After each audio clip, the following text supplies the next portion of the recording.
আপনাদের সকলকে আমি আবারও আমন্ত্রণ জানাচ্ছি আজকের ক্রিমিনাল ল এর উপরে এই আইন বিষয়ক অনুষ্ঠান ক্রিমিনাল জাস্টিস প্রোগ্রাম দেখবার জন্য। আমি আজম এন্ড কো সলিসিটার্স এর প্রিন্সিপাল সলিসিটার শাফিউল আজম। আমি শুরু থেকেই যেটা বলছিলাম সেটা হচ্ছে হোয়াট টু লুক ফর, কি আপনাকে দেখতে হবে when choosing a criminal lawyer। যখন একজন ক্রিমিনাল ডিফেন্স সলিসিটার খুঁজে বের করতে হবে তখন কি দেখতে হবে, কি খুঁজতে হবে, কি জিনিসগুলো আপনাকে বিবেচনায় রাখতে হবে। প্রথমেই দেখবেন তাদের কাছে ল সোসাইটি অ্যাক্রেডিটেড একটা গোল, একটা লগো আছে, criminal litigation, law society accredited criminal litigation, ওই লগোটা আছে কিনা দেখবেন। তার মানে তারা ল সোসাইটির, এদেশের ইংল্যান্ড এন্ড ওয়েলস এর যে ল সোসাইটি, তারা তাদেরকে অ্যাক্রেডিটেশন দিয়েছে ক্রিমিনাল ল প্র্যাকটিসের জন্য এবং ওই লগোটা দিয়েছে। আর তাদের ওয়েবসাইটে তো অবশ্যই যেতে হবে প্রথমে আপনাকে।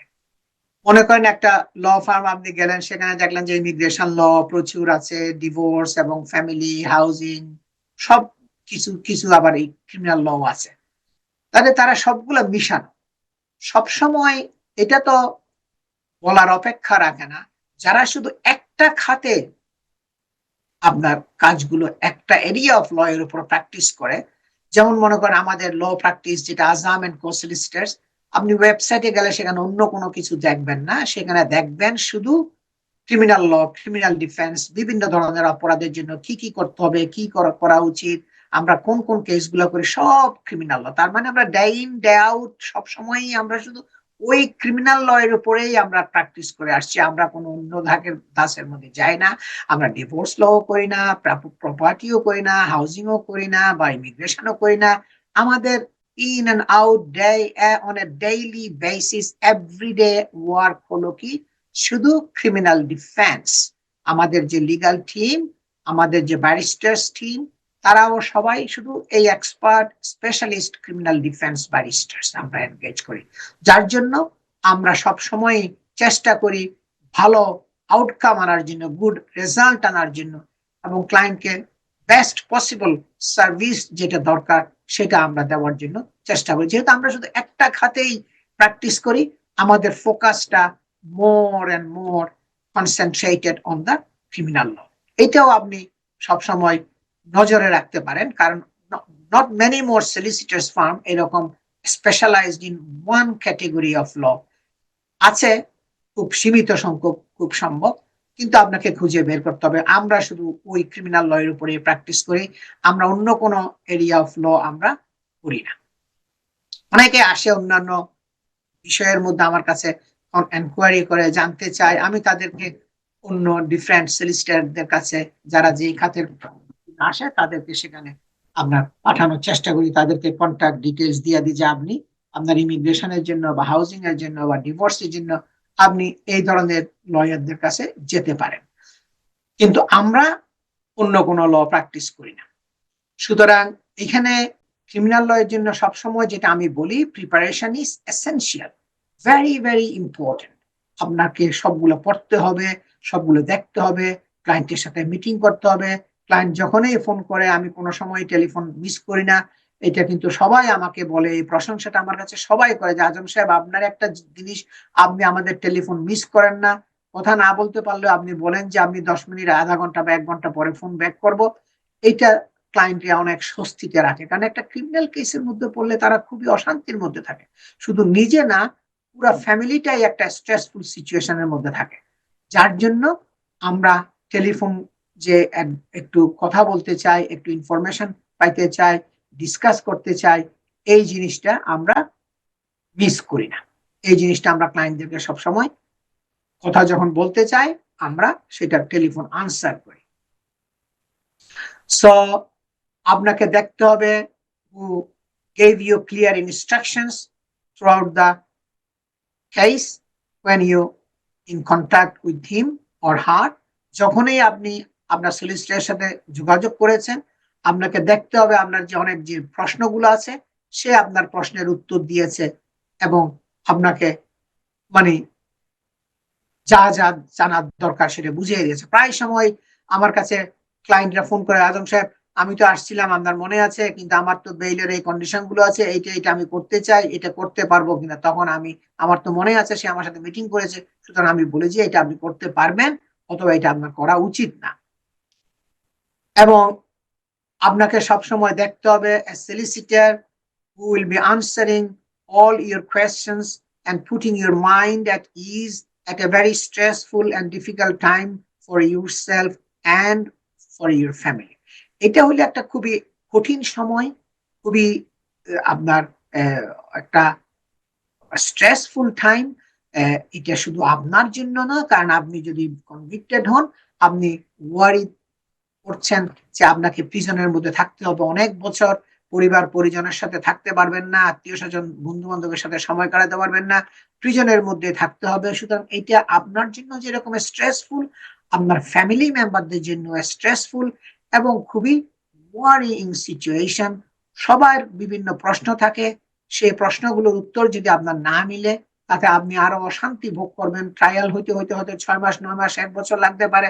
এর মধ্যে আপনি ভেঙে পড়বেন, এর মধ্যে আপনার শরীর কাবু হয়ে যাবে দুশ্চিন্তায়, কারণ আপনি লয়ারের সাথে কমিউনিকেট করতে পারছেন না। সুতরাং you have to take this things into consideration, যে লয়ার আপনার টেলিফোনের আনসার করবে, যার সাথে আপনি কথা বলতে পারবেন সকাল থেকে সন্ধ্যা পর্যন্ত। সবসময় আপনার কোয়ারিজ যেগুলো থাকবে সেগুলোর উত্তর আপনি পাবেন। এই দিক দিয়ে আপনাকে নজর রাখতে হবে যখন আপনি সলিসিটর খুঁজে বের করবেন, সেই এটা খুবই জরুরি। You need a solicitor who will be fighting to keep you out of custody. আপনার দেখতে হবে এমন একজন সলিসিটার যে সবসময় চেষ্টা করবে আপনাকে কিভাবে প্রিজন থেকে বের হতে রাখতে পারে। যে আপনি যে গিলটি প্লিড করেছেন অথবা আপনাকে কনভিকশন করেছে, কনভিক্টেড করেছে ক্রাউন কোর্ট, সুতরাং আপনি তখন প্রিজনে থাকতে হবে।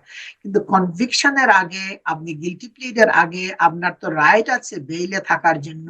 সুতরাং আপনাকে দেখতে হবে এমন একজন সলিসিটার যে সচেষ্ট থাকবে আপনার কনভিকশনের আগে আপনি যেন বেইলে থাকতে পারেন, আপনাকে যেন জেলখানায় থাকতে না হয়। এদিক দিয়ে আপনাকে খেয়াল রাখতে হবে।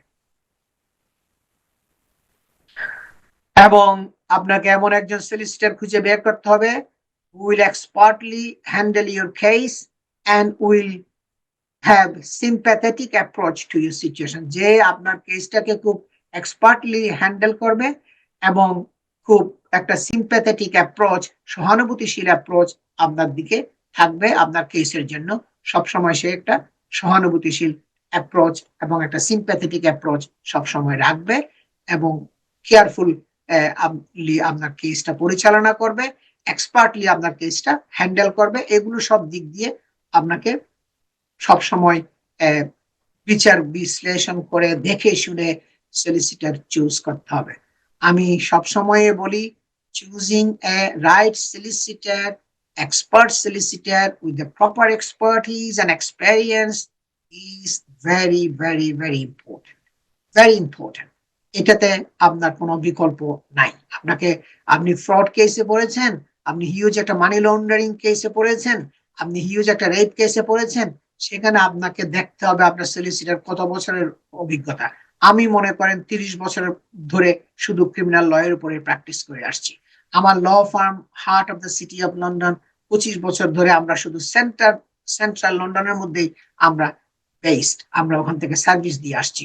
আপনাকে দেখতে হবে কার এক্সপার্টিস, অভিজ্ঞতা কত দিনের, এবং কারা এই ক্রিমিনাল লয়ের উপরে এক্সপার্ট, এগুলো সব দেখতে হবে। আমরা শুধু নিজেরা না, আমরা যখন ব্যারিস্টার চুজ করি আমাদের panel of very expert competent ব্যারিস্টাররা আছে যারা শুধু ক্রিমিনাল লয়ের উপরে প্র্যাকটিস করে। সুতরাং সব দিক দিয়ে বিবেচনা করে আপনাকে লিগাল টিম চুজ করতে হবে। That is the first and foremost important thing.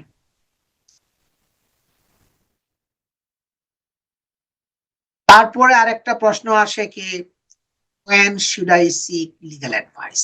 কখন আমাকে লিগ্যাল অ্যাডভাইস সিক করতে হবে আজম সাহেব, এই প্রশ্নটা আসে। আমি তো একটা ট্রাবলের মধ্যে আছি, আমাকে তো পুলিশ খুঁজতেছে, অলরেডি আমার ঘরে এসে চলে গেছে, আমাকে পায় নাই, এখন আমার লিগ্যাল অ্যাডভাইস কখন সিক করতে হবে, কখন আসবো? এখানে there is no stage that is too early or too late to seek legal advice. এটা হইল কি আমার সংক্ষিপ্ত উত্তর। এখানে লিগাল অ্যাডভাইস সিক করার জন্য কোনো টু আর্লি বলতেও কোনো কথা নাই, খুব মানে অনেক আগে লিগাল অ্যাডভাইস সিক করেছেন, অথবা টু লেট হয়ে গেছে এ বলতেও কোনো কথা নাই। If you consider yourself to be in any trouble, যদি আপনি কোনো ট্রাবলে মনে করেন আর করছেন বলে মনে করেন, তাহলে এইগুলো চিন্তা করে হবে না। বাট ইন ফ্যাক্ট বাস্তবিক পক্ষে সত্য হচ্ছে কি, the earlier you get an experienced legal representative on board, the more likely you are to avoid mistakes at the beginning of the proceedings. আপনার that come back to haunt you later if the matter proceeds to the litigation. কিন্তু যত তাড়াতাড়ি আপনি একজন expert legal adviser, একজন solicitor আপনি engage করবেন, ততই আপনার জন্য ভালো হবে।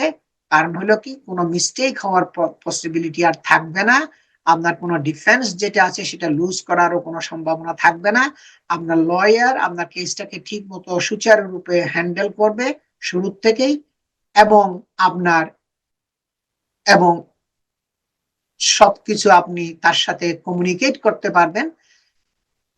কোনো ইনফরমেশন দরকার হলে সেটাও করতে পারবেন, দিতে পারবেন, এবং যেটা ইন ফিউচারে খুব আপনার একটা ট্রাবলের মধ্যে পড়বেন, যেটা প্রসিডস টু দ্য লিটিগেশন, যেটা কোর্টে যাবে। সুতরাং এটা শুরু থেকেই আমার অ্যাডভাইস হলো কি, আপনাকে এক্সপার্ট লিগ্যাল অ্যাডভাইস সিক করতে হবে, যেন আপনার কোনো ইম্পর্টেন্ট ডিফেন্স আপনি যেন মিস করতে না পারেন।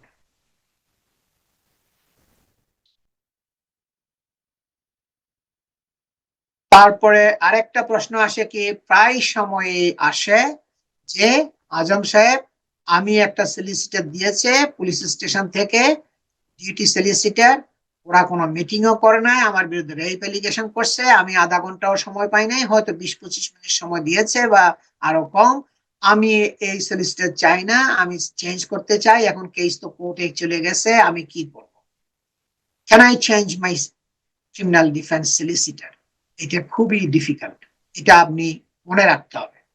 আপনি চাইলেই যাদেরকে আপনি লিগাল এর মাধ্যমে রিপ্রেজেন্টেটিভ এনগেজ করেছে তাদেরকে চেঞ্জ করতে পারবেন না, এটা আপনার মানে কন্ট্রোলের মধ্যে নাই। If your solicitors being funded by legal aid, you will have to get the approval of the court for legal aid to be transferred to your new firm of solicitors. আপনার কোর্টের অ্যাপ্রুভাল নিতে হবে, কোর্টের order লাগবে, কোর্টের permission লাগবে আপনি যদি সলিসিটার চেঞ্জ করতে চান। এটা চাইলেই আপনি ইমিগ্রেশন লয়ার চেঞ্জ করতে পারেন, আজকে এ কালকে বি, তারপরে C D E F G, যত ডিফারেন্ট ডিফারেন্ট লয়ার কাছে আপনি যেতে পারেন, হাউজিং, ডিভোর্স আপনি চেঞ্জ করতে পারেন। কিন্তু ক্রিমিনাল ল সলিসিটার আপনাকে চেঞ্জ করতে হলে এটা আপনার কোর্টের অর্ডার লাগবে, আপনার লিগ্যাল এইড অ্যাপ্রুভাল যেটা আছে সেটাকে চেঞ্জ করার জন্য কোর্টের অর্ডার ছাড়া আপনি সেটা চেঞ্জ করতে পারবেন না। You will have to give good reasons as to why you no longer want your current firm of solicitors to represent you. আপনি শুধু বললে হবে না, আপনাকে গুড রিজন দিতে হবে কি কারণে আপনি তাদেরকে চাচ্ছেন না, কি অসুবিধাটা হয়েছে। শুধু যদি বলেন আমি ইংরেজি বলতে পারি না, that is not the good reason. তখন ওরা বলবে কি, ইংরেজি বলতে না বললে তো আমাদের তো ইন্টারপ্রেটারের প্রভিশন আছে, কোর্টে তো ইন্টারপ্রেটার দেওয়া দেয়, সব জায়গায় তো ইন্টারপ্রেটার আছে, সুতরাং এখানে আমরা চেঞ্জ করতে দিব না। ওকে, সুতরাং এটা কোনো গুড রিজন হয় না। আরো ভালো গুড রিজন দিতে হবে আপনাকে, যেখানে আপনাদের রিলেশনশিপ ব্রেকডাউন করেছে, ওই সলিসিটারের সাথে আপনার রিলেশনশিপ ব্রেকডাউন করেছে, যেখানে আপনি কাজ করতে পারছেন না। এগুলো অনেক ডিফিকাল্ট সাম, অনেক কঠিন, যেগুলো সলিসিটার চেঞ্জ করা, যার জন্য আমি অনেক সময় এগুলা আমি করি না, আমি নিই না, কারণ ক্লায়েন্ট যে রিজন গুলা দেয় ওই রিজন গুলা দিয়ে সলিসিটার চেঞ্জ করা যায় না। এবং সব সময় আমার কাছে আসতেছে কি যে, আমার তো ট্রায়ালের তারিখ পড়ছে আর 2 মাস পরে ট্রায়াল হবে, আমি ওদেরকে চাই না, ওরা এটা সমস্যা সেটা না। কারণ সমস্যাগুলোর আপনার অথেন্টিসিটি কতটুকু আছে, কতগুলো অ্যাকসেপ্টেবিলিটি আছে কোর্টের কাছে, সেগুলো তো আমাকে দেখতে হবে। না দেখে এগুলো তো চেঞ্জ করা যাবে না, কারণ আপনি দরখাস্ত করলেন কোর্টের কাছে, একটা দরখাস্ত করতে হলেও তো অনেক সময় লাগে। আপনার স্টেটমেন্ট নিতে হবে, রিজন নিতে হবে, সবগুলো এক্সপ্লেন করতে হবে কোর্টের কাছে, এবং সেগুলো এখন কোর্ট কতটুকু গ্রহণ করতেছে সেটাও বিবেচনা করতে হবে। So it becomes more complicated. এই জন্য আমি যেটা বলি, আপনাকে পুলিশ স্টেশনে অ্যারেস্ট করার আগে অথবা পুলিশ স্টেশন থেকে বের হওয়ার সাথে সাথে আপনি সলিসিটার যদি চেঞ্জ করতে হয় তখনই আপনি করে ফেলবেন। সাথে সাথে আপনাকে পুলিশ ডাকছে, আপনাকে পুলিশ স্টেশনে যাওয়ার আগেই আপনাকে রাইট সলিসিটার খুঁজে বের করতে হবে। পুলিশ আপনাকে ডাকছে, আপনার সময় ছিল না, আপনাকে ইন্টারভিউ করে ফেলছে, এখন ইন্টারভিউর পরে সাথে সাথে স্টেশন থেকে বের হওয়ার পরে পরেই আপনাকে সলিসিটার চেঞ্জ করতে হবে। তখন আপনার কোর্টের অপেক্ষা আর করতে হবে না, কোর্টের পারমিশন আর লাগবে না। যখনই আপনাকে চার্জ করবে, যখনই কেস কোর্টে যাবে, কোর্টের তারিখ পড়বে, তখন মোর ডিফিকাল্ট হয়ে যায় এবং তখন আপনাকে ভেরি গুড রিজন দিতে হবে। গুড রিজন যদি আপনি না দেন তাহলে আপনাকে চেঞ্জ করতে দিবে না। So, the longer you leave a request for transfer solicitors, the greater chance you have of your application to transfer being refused. যত বেশি আপনি দেরি করবেন যে ততই আপনার এটা ট্রান্সফার করার পসিবিলিটিটা কমে যাবে, আপনাকে চেঞ্জ করতে দিবে না। সব সময় মনে রাখতে হবে কতগুলো জিনিস, কারণ এটা আমি সব সময় দেখি আমাদের ক্লায়েন্টদের যে কত অশান্তির মধ্যে থাকে। Being arrested, prosecuted, or investigated for criminal offense can have a huge impact on your personal and professional life.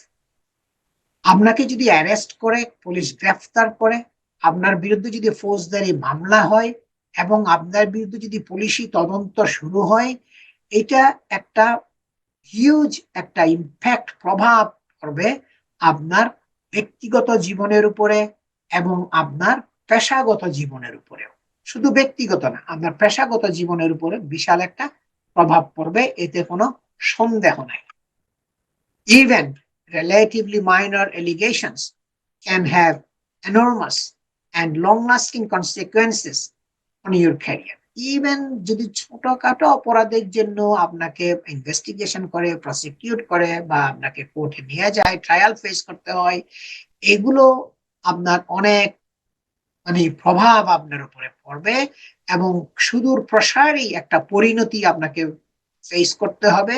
সেটা আপনার ক্যারিয়ারের উপরে, কর্মজীবনের উপরে, প্রাইভেট লাইফের উপরে, ব্যক্তিগত জীবনের উপরে, and ultimately your liberty, আপনার স্বাধীনতার উপরে। কারণ হলো কি, আপনার লিবার্টি থাকবে না। আপনাকে যদি অ্যারেস্ট করে, পুলিশ কনভিক্টেড করার পরে যদি প্রিজনে,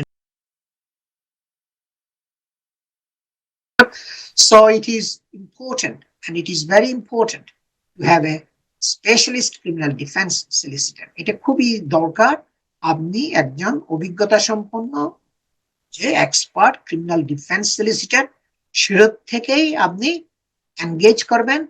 তখন যদি আপনি কেস লুজও করেন, আপনি বুঝতে পারবেন আমরা যে আমরা সলিসিটর ফাইট করেছে, চেষ্টা করেছে, সব দিকগুলো কাজ করেছে, আপনার লয়ার ব্যারিস্টারও ঠিক মতো কাজ করেছে, সবকিছু প্রিপেয়ার করেছে। তখন আপনার আর বেশি হতাশ হওয়ার কারণ থাকবে না যে আমি তো চেষ্টা করেছি, আমি তো শুনছি আমার কেসটা অনেকগুলো আমার বিরুদ্ধে আছে, আমার বিপক্ষে যায়, আমি যার জন্য কনভিক্টেড হয়েছি। কিন্তু আপনাকে চেষ্টা করতে হবে শুরু থেকেই যে এই ক্রিমিনাল কেসের মধ্যে পড়লে রাইট লিগ্যাল টিম চুজ করা। এবং as many clients enjoy a good reputation and have never been involved in the criminal process before, আমি জানি আমাদের কমিউনিটির অনেকেই যারা আমার কাছে আসে, অনেকে যারা আমার কাছে আসে, আমি জানি তাদের একটা ভালো রেপুটেশন আছে, কমিউনিটির মধ্যে তাদের একটা সুপরিচিতি আছে এবং তারা কোনো সময় ক্রিমিনাল প্রসেসের মধ্যে ইনভলভ হয় নাই, কোনো সময় ক্রিমিনাল কনভিকশন বা ক্রিমিনাল ইনভেস্টিগেশন ফেস করতে হয় নাই। এবং we also understand the distress that they can be feeling, আমরা বুঝতে পারি যে তারা কত অশান্তির মধ্যে থাকে, কত কষ্টকর অবস্থার মধ্যে থাকে। and therefore you will need specialist criminal defense solicitor who will provide the best advice and defense possible. সুতরাং আপনার দরকার হবে আপনার বেস্ট পসিবল অ্যাডভাইস যারা প্রোভাইড করতে পারবে, আপনাদের ভালো রিপ্রেজেন্টেশন যেটা দিতে পারবে যারা, এরকম শুরু থেকেই আপনাকে এই সলিসিটার খুঁজে বের করতে হবে। That is the first and most important. আপনার শুরু থেকেই আপনার এই কাজটা আপনাকে করতে হবে, কারণ আপনি তো খুবই স্ট্রেসফুল সিচুয়েশনের মধ্যে আছেন, ইউ আর ডিস্ট্রেসড, আপনি খুবই কষ্টের মধ্যে দিয়ে যাচ্ছেন। এখন আপনি যদি রাইট সলিসিটারটা খুঁজে এনগেজ করেন, তখন ওই জিনিসগুলো আপনার অনেক কমে যাবে। আপনি একটু শান্তিতে থাকবেন যে আমার লয়ার তো আমার জন্য সবকিছু করছে, আমি কমিউনিকেট করতে পারছি সবকিছু টাইমলি। এটা হইলো ভেরি ইম্পর্টেন্ট। দর্শক, আমি আরেকটা ব্রেকে যাচ্ছি। ব্রেকের পরে আমি আবার অনেকগুলো ইম্পর্টেন্ট বেসিক জিনিসগুলো যেগুলো দরকার ক্রিমিনাল কেসের মধ্যে পড়লে, যেগুলো আপনাদের জানা দরকার, সেগুলো নিয়ে আমি আরো আউটলাইন করব নেক্সট সেগমেন্টে। সবাই আমার সাথেই থাকুন। আমি solicitor Shafiul Azam, Azam and co solicitors এর প্রিন্সিপাল।